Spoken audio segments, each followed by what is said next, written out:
Right, welcome back to the channel, guys. Today we're going to be fitting this 1218 oil boiler, and we've got a 200 litre unvented cylinder going in over here. So the boiler's going to go in this corner and the cylinder's going there somewhere. I've not quite worked out where everything's going. My pipes come in all along here. I did this in the last video. If you want to go back and look at that, by all means do so at this point. But my first job is going to be to mark out the flue hole. The flue's going to go straight through the wall. We're going to drill 1.5 inch condense out there. We're going to get an oil line, fire valve and all that set up. So it's a case of doing all the prep work before we can do all the nice shiny pipe work. So flue hole, condense and stuff like that. And then we'll just sort of mark out all our clips then. But hopefully it brightens up a bit, because today is grim out there again. Drizzling and horrible. But yeah, we'll crack on. So I've just unboxed the boiler and taken the lid off it. We use the box as a bin to put all the rubbish in, but this is what you get inside the boiler, these E connections. So you've got a return connection, flow connection, PRV. We will be putting an additional expansion vessel, because these ones, to be honest with you, they're not very big, and it's always best practice to put an additional one in anyway. So flue will come straight out of the wall, standard telescopic flue kit with a Worcester. 5 valve oil line comes in and condense on this side, which you get like a rubber bung. We will increase this to 1.5 inches. So I've marked out the centre on my flue hole. Obviously, with oil boilers, you need to be slightly further away distance to opening than gas boilers. Always refer to your manufacturer's instructions. It's normally double as a general rule of thumb, so 600 for openings and stuff like that. But again, refer to your instructions. You should be competent if you fit an oil boiler anyway. So I'll get this pusher, I'll use my 6-inch core bit, and we'll get all the mucky stuff out of the way with for a start. And then I've obviously got my condenser and my oil lines and bits like that to do as well. When you're coring, you want to wear the correct PPE, so dust mask, eye protection, ear protection. Obviously it can get quite dusty and noisy. I'm just using my 6-inch core bit, and I've got my Makita core drill on here. That's the first bit cord. I decided just to move it over slightly to the left of my original pilot, just to give me a little bit more room down this right hand side of the boiler to get the condense in. But you kind of get the idea. It makes a nice neat hole. To be honest, my core bit is nearly wore out. I've got a new one, but this one, I've had this one literally donkey's years, and it's nearly not got any teeth left on it, but still does the job. Right, you should end up with something that looks like that. I've put a slight slope back into the boiler. Yeah, that'll be perfect for what I need anyway. That core bit might have done its last hole. I might have to retire that one. I do have a new one somewhere, but I couldn't find it this morning, so just use the old one. It's nearly smooth. I've tapped it out a few times over the years. I need to get my other holes done now for my condense and stuff. I'm going to drill 1.5 inches. I'll use Class O lagging on the outside, and just the 5 valve and the oil line and stuff. But yeah, quite a neat hole that. Right, I've cored my condense through. I'm debating whether to bring my oil line in on the left, because there's a drain on the outside, and I don't want to bring, because we've got to dig the oil line in yet on the outside. We've got to put a new connection in from the tank.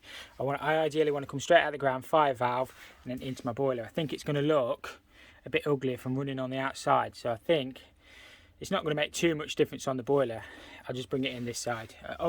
The Worcester's really supposed to bring them on the right, but it's just going to look a lot neater if I bring it in there, so that's what I'm going to do. Obviously, I've cored, there's a thick old wall at the bottom because there's like decorative brickwork, so that's the only place I could get it, so I'll have to chop into the wall here and then just bring it there, but it's just how it works on the site conditions.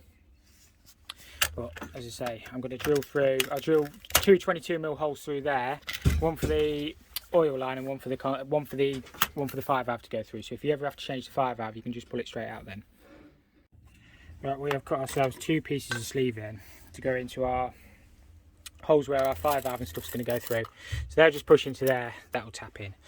And one's for the oil line, one's for the 5 valve. It just makes it so if you ever need to get the oil line out, it makes it so much easier. Plus your 5 valve, it just slides straight through. What I've done is I've connected this condense up before, and I can just shove the boiler all back in, so I know it's fully gone into the bung. It's a little bit hard to see on these, but there is a connector down on that right hand side, a rubber bung, so you grease it up and then you can push it all back. I've chopped into the block work as well a little bit, so it should all just go back nice and flush hopefully. It's always tricky. I always like to get that bit done and the flue done first, and then everything else is quite easy really. So that's the boiler all positioned where I want it. I've still got to drill my PRV out, but I'll do that last. I can do that from outside in, to be fair. So I'm going to get the flue done, and my not my condense, my oil line and fire valve are there, so they'll come straight into this side of the boiler. So yeah, should be nice and easy from now on. To be honest, these flues are real good on the Worcesters. They're just telescopic, so you can just slide them to your length. You have to put all 3 screws in on these. They send you the screws and the drill bit, and then just tape over the top. Obviously, we'll have to sand and cement on the inside and the outside when we're all done, so the flue's fully sealed. But yeah, they just slide where you want. Try and do this one-handed, and you can slide them. Yeah, so obviously grease up your connections. I'm sure there should be a flue damper on this, so I'll double check the instructions. Some of the models you have to put a flue damper in, some you don't. So I double check the instructions, but I don't seem to have one on this boiler, so we might not need it. So yeah, I'll just get this flue put in, and then we can start on the pipework then, the fun bit. So I've got my flue all greased up. Obviously I've got a good fall on it going through the wall as well. So I just need to put that bracket on there, and then that just tightens onto there. If I do need to put a damper in, I haven't actually got a damper, they haven't sent one. If I do need to put one in, I can just slide the flue back out before it's sanded and cemented up. So that'll just go on there, obviously pushed in, tightened up. That's the job done. They're dead easy, these. So it wants to look something like that. Obviously I've got that to sand and cement up, but the flue's got a fall on it coming back into the boiler. Not too much of a fall, it's not putting strain on the flue, but it's the correct amount of fall. It's just experience that makes you get your hole in the right place and get the correct angle. So obviously we need to sand and cement that up on the inside and the outside. But yeah, that's pretty much the worst bit of the job, I always think, getting the boiler in position and the flue set up, and then all the rest of it I really enjoy doing, to be fair. So that's got the boiler and everything positioned. What I'm going to do next is have a good tidy up of the floor, and I'm going to position the cylinder just so I can start marking out when my pipework's going to drop.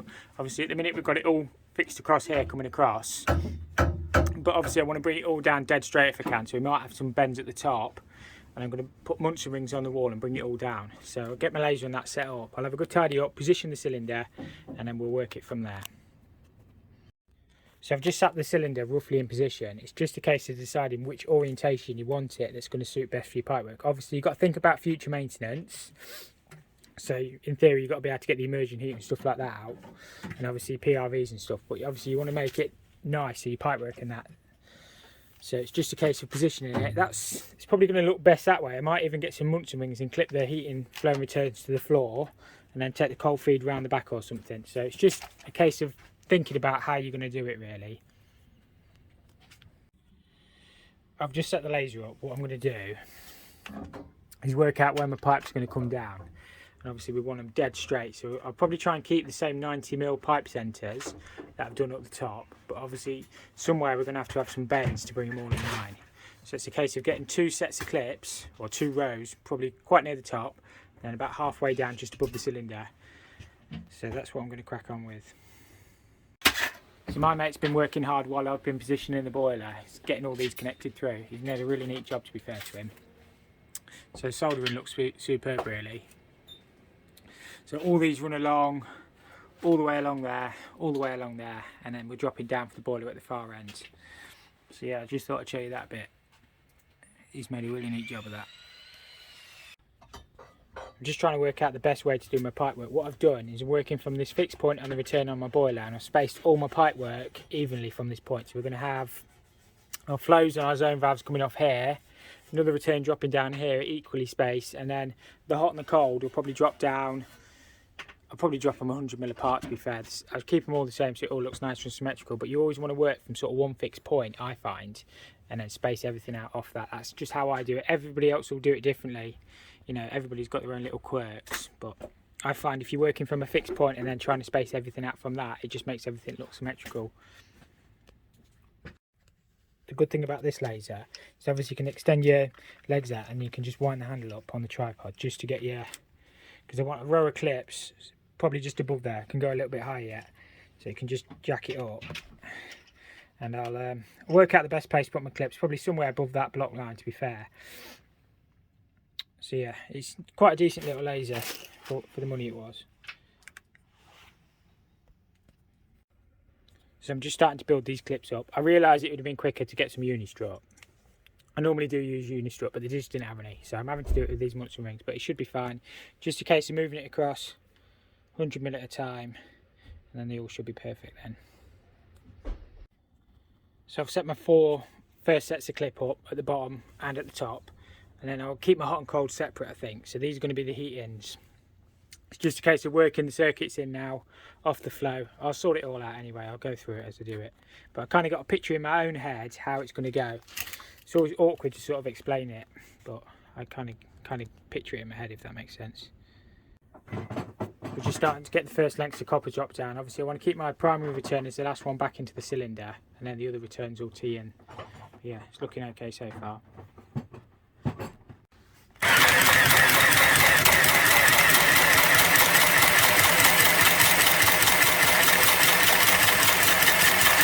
Probably getting ready for a new blade in that.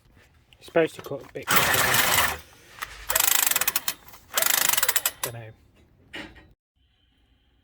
Well, I've just soldered that first section of pipework up. I'll just let that cool. I can never get my soldering absolutely perfect. It'll look okay once I've got it all wiped off, but I don't know, I struggle to get it so you can't see the solder. But you don't really need to do that. It's just, I don't know, not as good as some people's. I've just wiped the flux off it. I haven't steel walled it up, but it looks okay. I mean, it's just not absolutely perfect that you can see the solder, but as long as it don't leak, that's the main thing.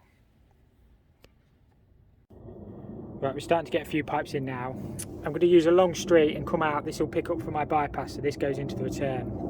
So I'm going to mount all my zone valves on here so they're all dead in line. Yeah, it's starting to look okay. Start to sort of see what we're trying to achieve a little bit.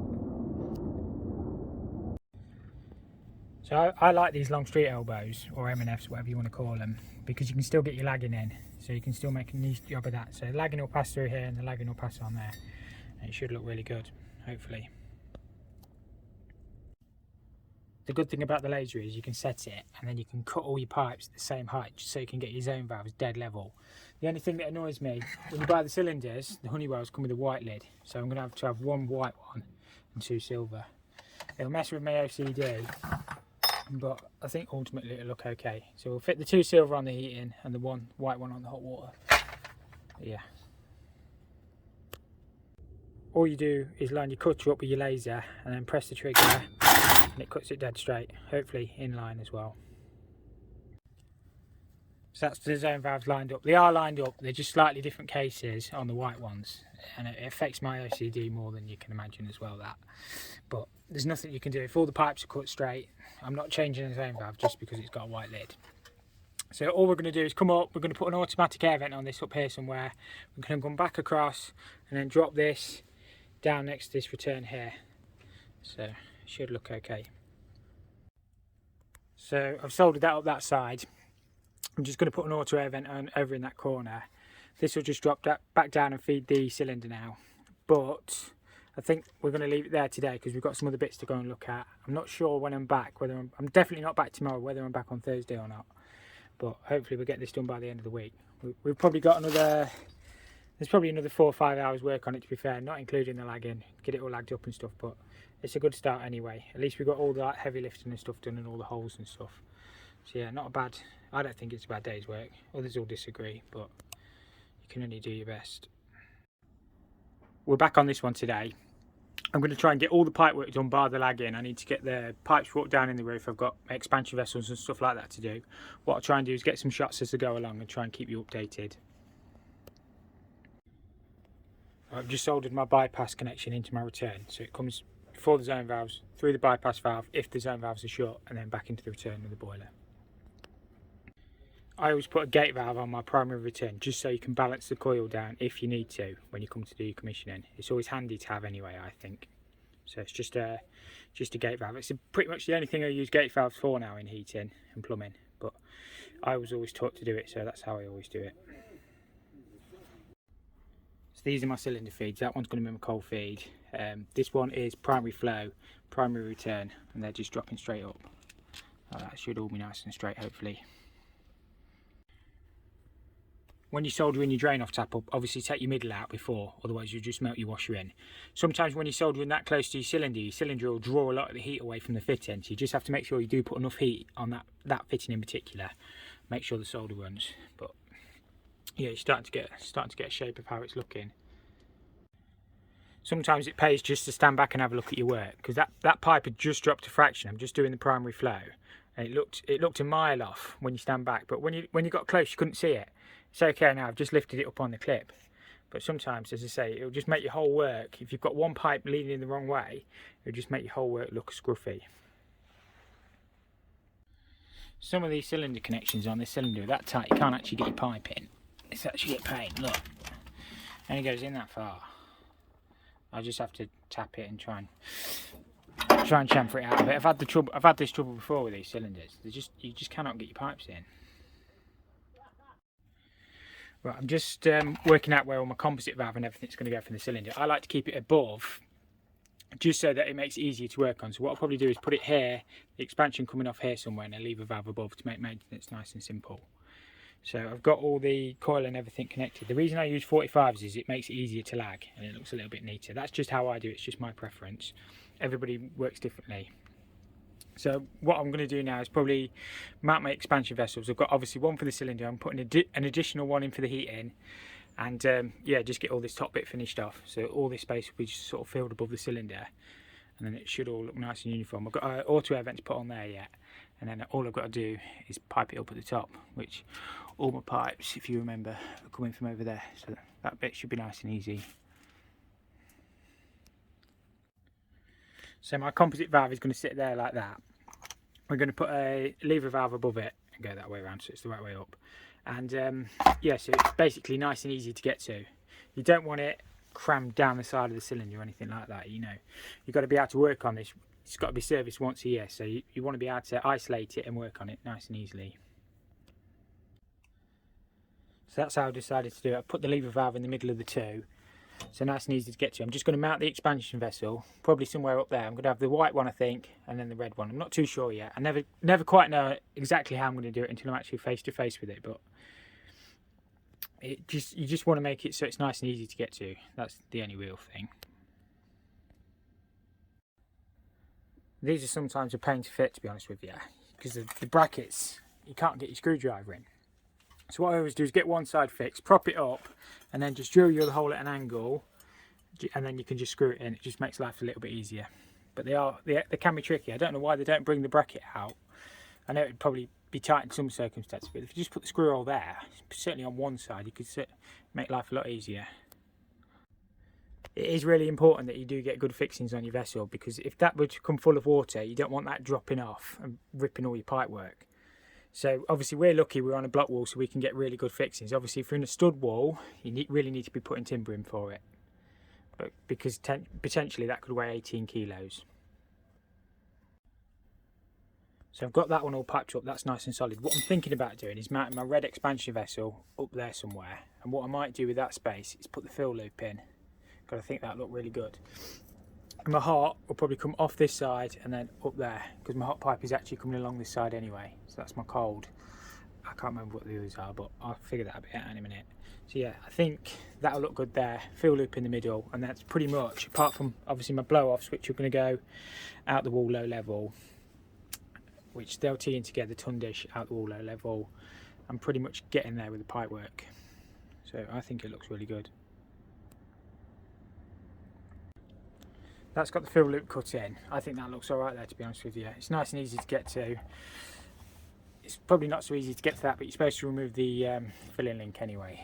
So I think it's fine. Obviously we've got the double check valve one on the cold side and the other one on the heating side as per regulations. We're getting a little cable tie for the expansion vessel brackets just to melt it off. Look, just pop straight off. Like that, look, job done. I kind of wanted to mount both the expansion vessels at the same height. I think it'll make this pipework there look a little bit weird because I'll have to come back down, but I think it'll look better in the long run. It's just a matter of opinion. I've already soldered like a T and a drain off for the underneath the expansion vessels. So that'll go in there and then it'll just be piped across. But I think it'll look okay. I mean, 18 litres is probably a bit overkill for the system, but you can't really put too much expansion on. I mean, in theory, the one in the boiler probably would have been enough, but I always like to put an additional one in. Probably could have got away with like a 12, but 18 it is on this one. I've changed my mind on this already. What I'm going to do is bring a pipe along and then back up. I'm going to pick it up off a return in the roof, because then it's on the neutral point of the system, rather than coming off the top of that zone valve. It would still be okay, but it'd be better on the return. It's slightly cooler temperatures anyway on the return, so it should make the vessel last longer. Right, so we're pretty much done. We just got our D1 and D2s to put in on the discharges, just that expansion to do, and then just the pipes to connect up at the top. But apart from that, we've got it all to lag, but I'll come back tomorrow and do with the lag, and I just want to get the majority of this in today if I can. We've got, well, it's about 12 o'clock now, so we've been here about 4 hours today, so it's not too bad. It's just a case of trying to get it right, try and make it as neat as you can, really.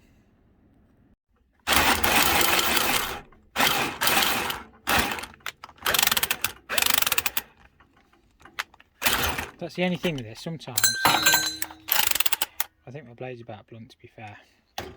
All I'm going to do is put a T there, sweep that round, that'll be within 600 max length from the other PRV, and then we've got to have a minimum drop of 300 before a bend. But I'll try and bend all this up to give it least resistance possible, rather than using elbows. That's my first bit done. I'm just going to put my tundish there. It stopped raining now, so I'm just going to get the hole through, and then we'll get this D2 done. That's all the cylinder piped up then.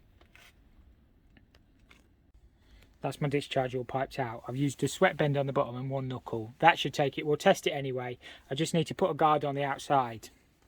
I use these clips on the side of the cylinder because it just holds your PRV solid, I find. I just need to get some sticks like to put behind there, and then that'll go off and that'll hold that really tight. So yeah, quite happy with that. So these aren't going to be too bad to connect up. I'll probably end up putting a couple of auto air vents up there for the heating. But that's my hot pretty much already connected in. My cold is this one next along, so it'll just bend the same as the hot pretty much. And that's a heating return, which is one of them first ones. So it's just a case of working across. The only two I've got to cross over are the underfloor heating flow and the return for the underfloor heating. But apart from that, it should all be pretty straight.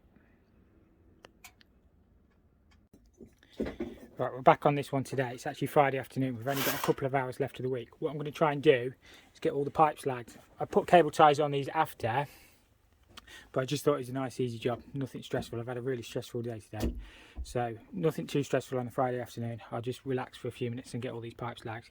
But looking okay. It seems a shame to cover over nice copper work, but it does keep the heat in, and it is a building regulation. So we'll just relax for a few minutes. I'll try and get a shot of the finished product if I get time to finish it.